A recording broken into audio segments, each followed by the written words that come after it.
자, 머신러닝에 필요한 통계학 핵심 개념을 한번 살펴보도록 합시다.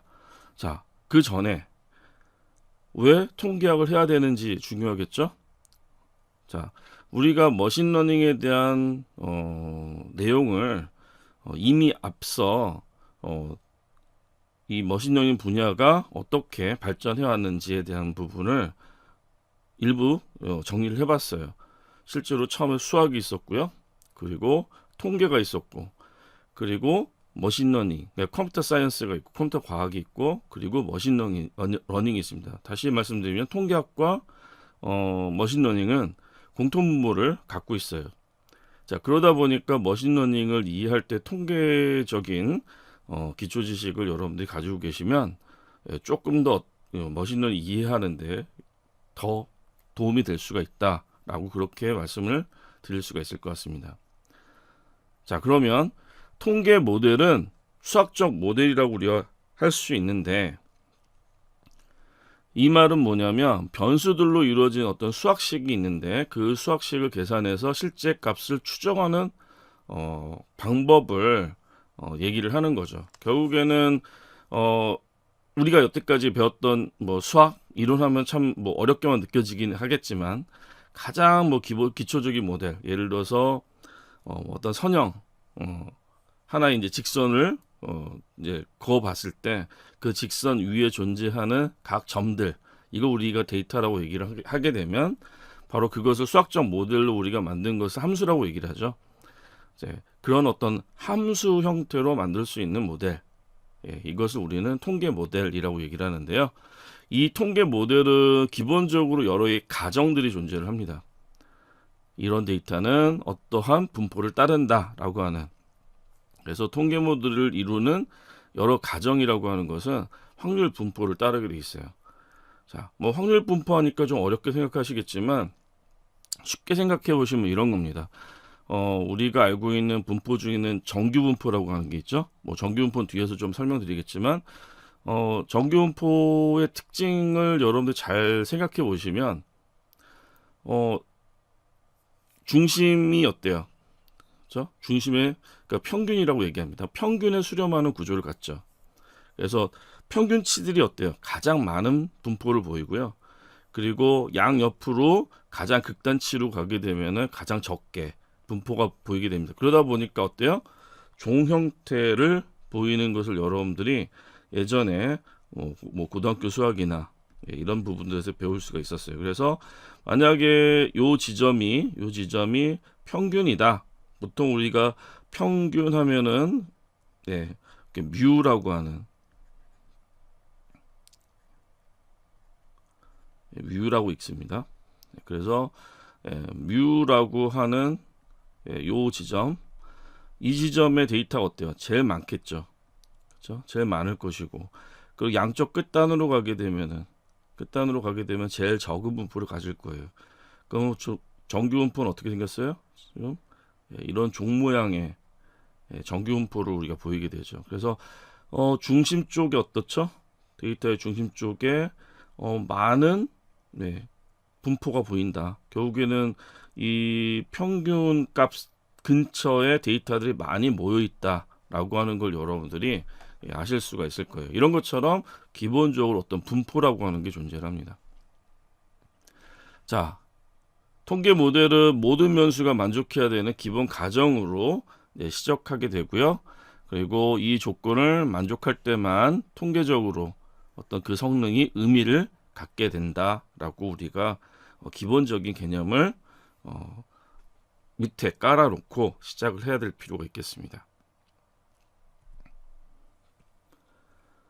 자, 용어적인 부분으로 들어가서 한번 정리를 해보도록 하죠. 자, 모집단과 표본입니다. 모집단, 전체 집단이에요. 모든 관측값 또는 분석 대상의 전체 데이터를 의미하는 거고요. 그리고 이 모집단을 통해서 우리가 어떤 표본이라고 하는 것을 어떻게 해요? 꺼내게 되겠죠. 추출하게 되겠죠. 그렇죠? 그래서 우리가 모집단의 부분 집합으로서 분석 대상 중인 전체 데이터, 다시 모집단의 일부분, 이걸 우리는 표본이라고 얘기를 합니다. 자, 그래서 모집단을 대상으로 하느냐 또는 표본을 대상으로 하느냐에 따라서 실제 통계 모델링의 기법이 이제 달라지게 되는데요.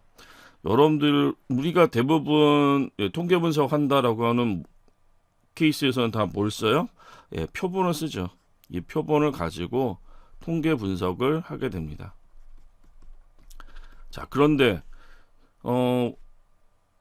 모집단은 뭐가 있을까요? 대표적인 케이스가 모집단을 가지고 분석을 하는 통계 분석하는 케이스는 뭐가 있을까요? 인구 총조사라고 하는 게 있죠. 그렇죠? 우리나라의 인구가 몇 명이 있는지 인구 총조사, 인구 센서스라고 하는 게 있어요. 몇 년에 한 번씩 하는. 이거는 뭐예요? 우리나라 인구 전체를 대상으로 해서 조사하는 아주 거대한 통계 분석이 되겠죠. 당연히 어떻겠어요? 비용이 많이 들죠. 그러다 보니까 뭘 쓰는 거예요? 표본 데이터를 가지고 통계 분석을 하게 됩니다. 자, 여기에 이제 용어들이 또 새로운 용어들이 나오네요. 모수라는 게 있습니다. 모수. 모집단의 특징을 나타내는 수치값입니다. 그래서 모수라고 하는 것은 전체 집단의 특징을 나타내는 수치값이에요. 자, 그런데 통계량은 뭐냐? 이것은 표본의 특징입니다. 표본의 특징을 나타내는 수치값을 우리는 통계량 이렇게 얘기를 하는 겁니다. 그래서 수치값은 수치값인데 이거는 모집단 거냐 아니면 표본 거냐라고 하는 것을 얘기를 할 때 모수 통계량 이렇게 우리가 나눠서 볼 수가 있는데, 그러면 실제로 표본을 가지고 작업을 우리가 통계 분석을 하게 되면은 이때 얻어낸 통계량을 가지고 뭘 하는 거예요? 모수 추정이라고 하는 거죠. 그렇죠? 전체를 대상으로 하지 않았으니까 이 통계량이 실제로 어떤 모집단을 대표하는 값이다 라고 하는 것을 여러분들이 통계적 유의성을 확보할 수가 있는 겁니다. 자, 그러면 이때 통계량으로 대표적인 것을 거론해 보면 평균이 있겠죠. 그 다음에 중앙값이 있을 것이고요. 그리고 빈도수가 가장 높은 최빈값, 그리고 중심으로부터 데이터의 중심으로부터 평균이라고 얘기하겠습니다. 평균으로부터 얼만큼 데이터들이 분산되어 있는가, 퍼져 있는가 라고 하는 것을 나타내는 분산, 이런 것들이 뭐냐면 통계량을 대표하는 내용이 되겠습니다. 자, 분포 그래프가 하나 나왔네요. 왼쪽으로 좀 치우쳐졌죠. 자, 우리가 한번 비교를 같이 한번 해보도록 합시다. 정규 분포는 어때요? 양쪽이 비례하죠. 그렇죠? 균등하게. 자, 그렇다라고 하면은 최빈값. 자, 정규 분포는 최빈값이 어떻게 되죠? 여기 있죠. 가운데. 왜? 가장 빈도가 높은 게 뭐겠어요? 가운데 있을 거 아니에요. 제일 높은 부분. 여기도 지금 제일 높은 부분이고요. 자, 그러면 중앙값도 어디 있겠습니까? 중앙값 역시 요 제일 높은 부분. 자, 평균은요? 평균도 역시 바로 이 지점이네요. 그렇죠? 요 부분. 자, 그럼 여기는 실제로 최빈값 뭐 얘를 x1이라고 합시다. 그리고 중앙값 x2, 그 다음에 평균 x3라고 하면은 얘네들이 다 어때요? 같은 거죠, 전부. 자, 그런데 이렇게 분포가 좌나 우로 치우치는 경우에는 실제로 여기에 x1, x2, x3가 다 다른 값을 가지게 될 겁니다. 그렇죠? 그래서 데이터의 분포라고 하는 것이 얼마나 중요하겠습니까? 그래서 여러분들이 통계량이라고 하는 부분에서 이런 최빈값, 중앙값, 평균값이 얼마를 갖고 있느냐에 따라서 분포가 어떤 모습일 것이다 라고 하는 것도 유추가 가능하죠. 자, 코드를 통해서 한번 이해해 보도록 합시다. 자, 재현을 위해서 시드 값을 고정을 시켜 놨고요. 랜덤 인트를 우리가 만들어 보도록 합시다. 0부터 100까지 사이에 있는 정수값 10,000개를 생성을 해서 데이터를 만들었습니다. 자, 이 데이터 타입은 뭔지 아시겠죠? 예, 얘는 ND 어레이 타입. 자, 넘피 배열입니다. 자, 넘피 배열 뭐 당연히 얘는 1차원 배열이고요. 자, 거기에 대해서 뭘 구할 수 있어요? npmin, npmedian. 자, 그런데 뭐가 없냐면 넘피는 최빈값과 관련되어 있는 함수를 제공하지 않기 때문에 우리는 scip에 있는 scip 패키지에 있는 stats 모듈을 이용해서 거기에 있는 모드 함수를 가져다 쓸 거예요. 자, 그러면 모드 함수를 이용하게 되면은 모드 객체를 우리가 얻을 수 있는데 얘 타입은 모드 리절트라고 하는 타입을 반환을 해줍니다. 자, 이 모드 리절트 타입 안에는 모드라고 하는 속성하고 그 다음에 카운트라고 하는 속성이 있는데요. 자, 이 모드 카운트가 얘가 뭐냐면 또 ND 어레이 객체예요. 이 녀석은. scip도 역시 뭐예요? 넘피 어레이를 기반으로 해서 만들어져 있는데 배열을 표현을 할 때 전부 다 ND 어레이, 그 넘피 배열 형태로 만들어져 있습니다. 자, 그러면 이때 출력하는 내용. 자, 얘네들은 그냥 단순하게 뭐 여러분들 알고 계시는 어떤 값이에요? 얘네들은 넘피 어레이 값이죠. 넘피 어레이 값에 민을 구하니까 당연히 스칼라 값. 그래서 걔네들을 여러분들은 민값 가지고 어떻게 쓸 수 있어요? 나눠 뭐 바로 이제 출력해서 쓰실 수가 있겠죠. 자, 그런데 모드 리절트는 그렇지 않죠. 모드 리절트는 얘는 좀 조작이 필요할 텐데, 자, 어떻게 쓰냐?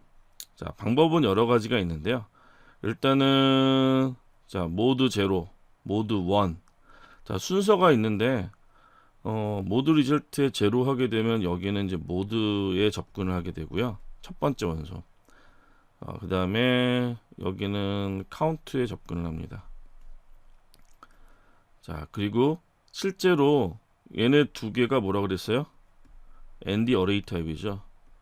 그렇죠? ND 어레이 타입이니까 배열기호 이용을 해서 그쪽에 있는 원소를 바로 출력하면은 여러분들은 모드 값하고 그 다음에 실제로 그 모드 값이 빈도가 얼마나 있느냐라고 하는 것을 알 수 있어요. 그래서 카운트 정보, 그래서 모드 값과 그 다음에 카운트 값을 얻어내실 수가 있습니다. 자, 그래서 실제로 그러면 원래 정상적인 코드 뭐 스탠다드하게 쓰게 되면 모드라는 객체를 우리 얻었잖아요. 거기에 점 모드 하고 제로 이렇게 쓰거나 또 모드 하고 카운트 하고 제로 이렇게 쓰거나. 자, 그런데 이 부분을 지금 어떻게 쓴 거예요? 여기 순서를 첫 번째 그 다음에 두 번째 속성이다 라고 해서 표현을 써봤습니다.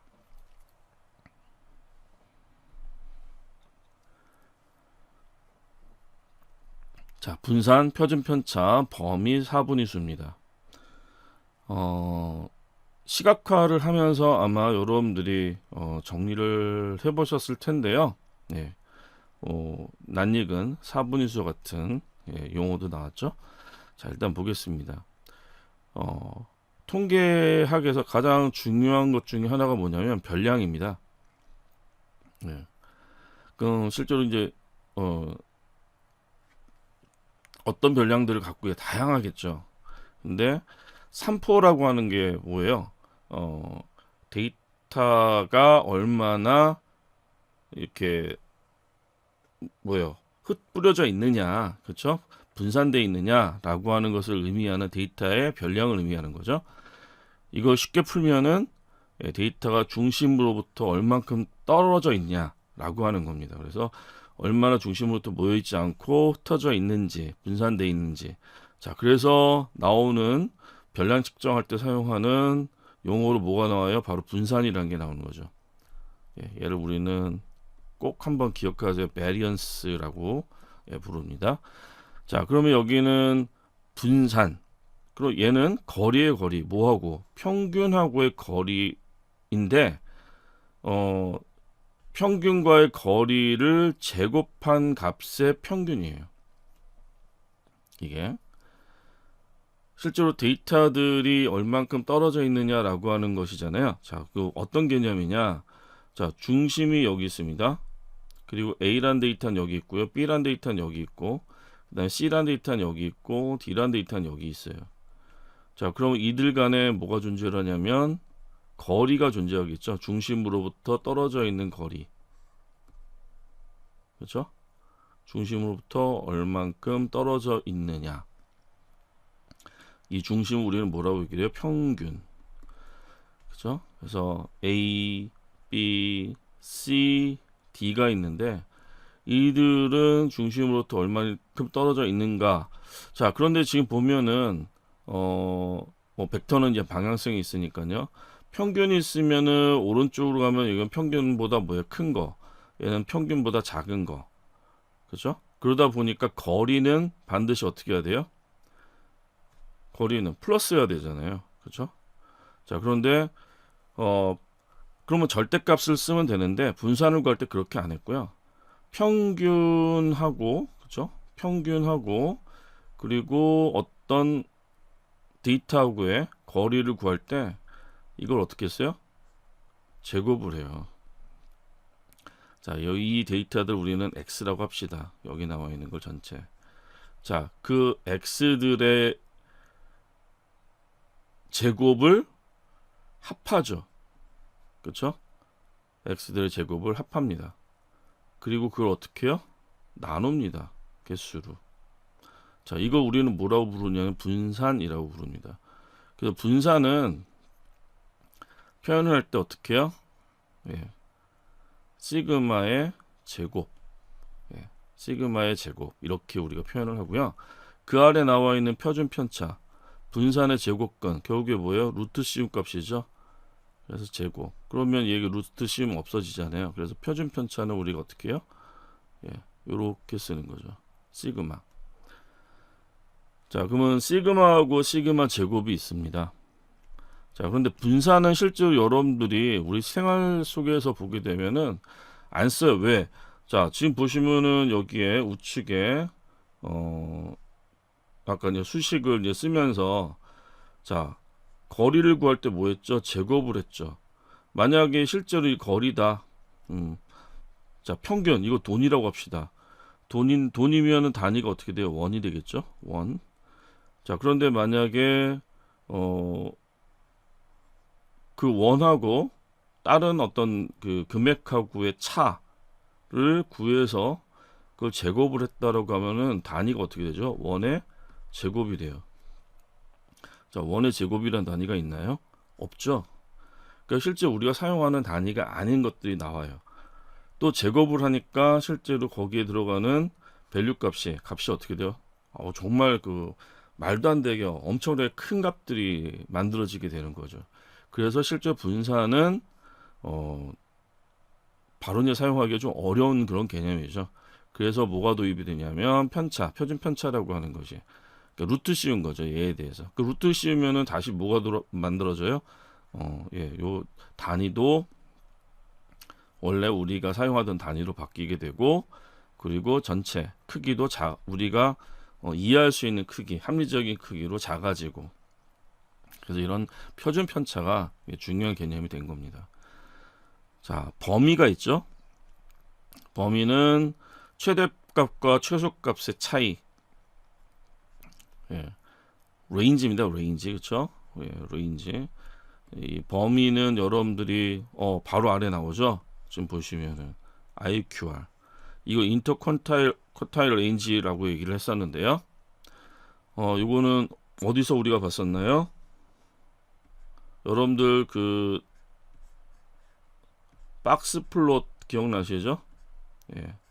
박스 플롯 하면 반드시 기억하셔야 될 게 뭐예요? 박스 안에 선이 나오는데 이게 뭐죠? Q2 50%에 해당하는 위치. 그 다음에 Q1 얘는 25%. 자, 그리고 얘는 Q3 얘는 75%. 자, 그리고 이 Q3로부터 Q1까지의 거리, 이 차이, 이걸 우리는 뭐라고 얘기를 해요? IQR. 자, IQR을 왜 알고 있어야 되죠? IQR은 자, 우리 사분위수 작업을 하다 보면요, 이 박스 플롯을 그려야 되는데, 요 펜스, 그렇죠? 요 위치. 자, 요 위치 바깥에 점이 표시가 되면은 얘가 뭐라 그랬어요? 얘를 이상치라고 얘기했었죠. 예, 통계에서 이상치는 되게 중요해요. 왜? 이거 이상치가 들어간 상태에서 만약에 통계 분석을 하게 되면은 그 통계 결과가 신뢰성을 잃게 되죠. 왜냐하면 이 데이터는 이상한 값이거든요. 그래서 제거를 해야 될 대상이 되는데, 자, 그러면은 이상치가 있는지 없는지 판단하기 위해서 이제 뭐가 필요한 거예요? 이 지점의 위치를 여러분들 계산하셔야 되는데, 얘가 뭐가 되죠? Q3 플러스 1.5 곱하기 IQR. 자, 그리고 왼쪽에 나와 있는 요 하단, 그렇죠? 로 바운드 쪽에 펜스의 위치는 Q1 마이너스 1.5 곱하기 IQR이 되는 거죠. 그렇죠? 그럼 이거보다 더 밑에 있는 거, 이거보다 더 위에 있는 거, 이런 것들은 다 뭐가 되는 거예요? 이상치가 되는 거죠. 그래서 여러분들이 뭐 시각화를 통해서도 감을 잡으실 수도 있겠지만 사분위수를 여러분들 직접 얻어보실 수도 있겠죠. 25% 값이 어떻게 되는지, 50% 값이 어떻게 되는지, 75% 값이 어떻게 되는지. 그래서 1사분위수, 2사분위수, 3사분위수를 직접 여러분들 얻어내실 수도 있고, 그리고 IQR 값을 계산하실 수도 있고, 이런 이제 중요 개념들을 정리를 해 두실 필요가 있다고 하는 겁니다. 자, 이 부분을 정규분포하고 같이 표준 정규분포하고 같이 해서 비교를 한 그림이 위키피디아에 있어서 소개를 드리는데요. 자, 좀 전에 말씀드렸던 박스 플롯이죠. 그렇죠? 자, 박스 플롯이 있는데, 자, 요게 뭐가 돼요? 미디언이 Q2, 그렇죠? 위에 이제 IQR이 있네요. 자, 그럼 IQR과 관련된 Q1하고 Q3, Q2. 자, Q2가 지금 미디언 값. 자, 그러면서 뭐가 돼요? 여기는 민값이 되겠죠? 항상 그런 건 아니겠지만, 자, 일단은 가운데 쭉 어때요? 지금. 자, 여기 보면은 요거 이제 우리가 시그마라고 읽습니다. 그렇죠? 자, 시그마가 있는데 얘는 아까 뭐라고 그랬어요? 이 기호가 표준 편차.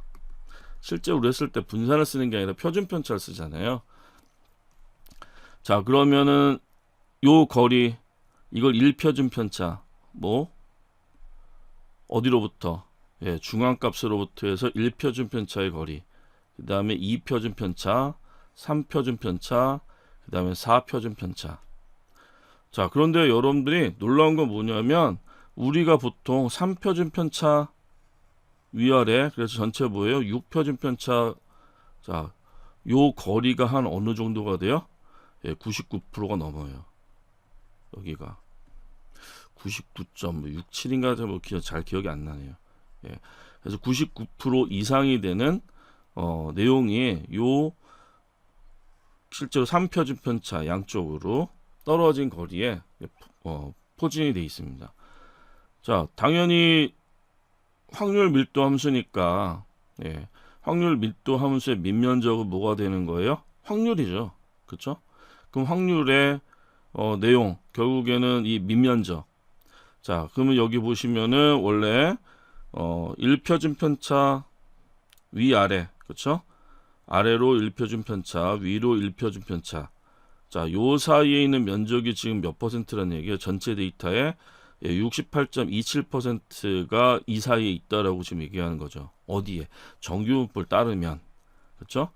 자, 그리고 1표준 편차하고 2표준 편차 사이에 이 범주에는 3표준 편차 사이에는 13.73 그리고 여기 위에도 있으니까 15.73. 그렇죠?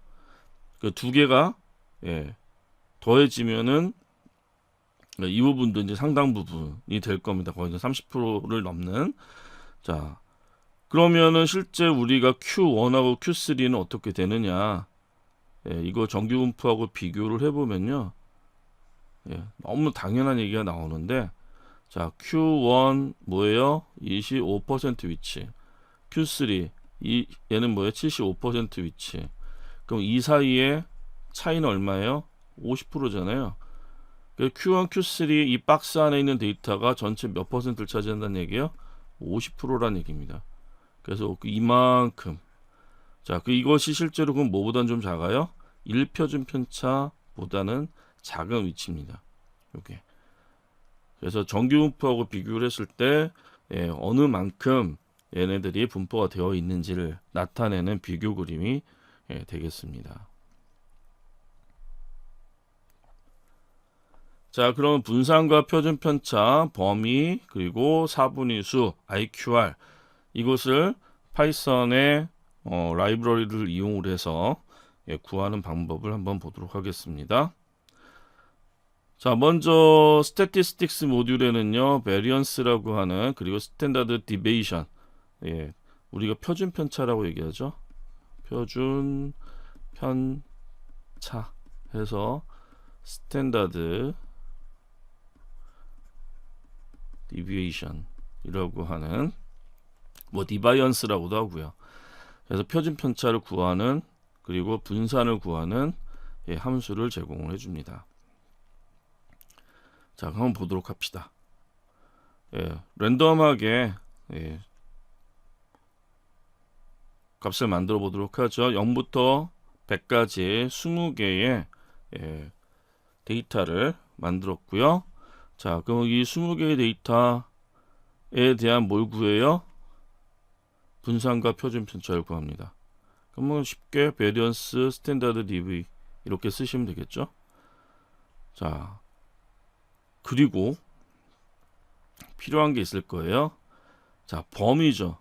그러면은 포인트의 맥스 값하고 포인트의 민 값. 그러면은 맥스 값부터 민 값하고의 차이. 그렇죠? 이런 어떤 차이, 어떤 특정 범위를 구할 때 사용하는 거죠. 자, 레인지를 한번 구해봤어요. 이 데이터는 어떤 범위에 있는가. 자, 그 다음에 4분의 수를 구하고 싶습니다. 4분의 수를 구할 때는 뭘 쓰냐면 퍼센타일이라고 하는 함수를 사용을 합니다. 자, 퍼센타일을 구할 땐 뭐냐면요, 분위수예요, 분위수. 그렇죠? 분위수를 구하는 함수. 분위수라고 하는 것이 실제로 우리가 알고 있는 가장 일반적인 게 100분위수가 있겠죠. 100등분을 한 거. 자, 그리고 좀 전에 우리가 다뤄봤던 4분위수, 4등분한 수. 자, 그럼 4등분을 하려면은 실제로 뭐가 필요해요? 5개의 숫자가 필요하죠. 0, 25, 50, 75, 100. 자, 그래서 변수 제일 먼저 0부터 시작해서 0 들어가면은 거기에 포인트에 해당하는 위치, 그리고 나중에 뭐예요? 100까지. 자, 그러면 0%, 25%, 50%, 75%, 100%에 해당하는 뭐예요? 정보가 배열 객체로 해서 넘어오게 될 거고요. 자, 그 정보를 우리가 출력해서 보실 수가 있겠죠. 그렇죠? 그래서 퍼센티지와 관련되어 있는 정보와 함께 정보를 반복해서 출력할 수가 있을 겁니다. 만약에 나는 Q1하고 Q3가 필요하다라고 하면 그냥 바로 어떻게 주시면 돼요? 25, 75 주게 되면은 25%, 75%에 해당하는 값이 넘어가게 되고요. 자, 이 값은 지금 보시면은 퍼센타일은 튜플로 해서 결과를 우리가 받을 수가 있어요. 자, 그러면은 Q3-Q1 하게 되면 뭐가 나오죠? IQR. IQR을 얻어내는 방법이 MP 퍼센타일을 이용을 해서 얻은 값에서 Q3하고 Q1을 빼주면 바로 인터쿼타일 레인지를 우리가 얻어낼 수가 있는 거죠.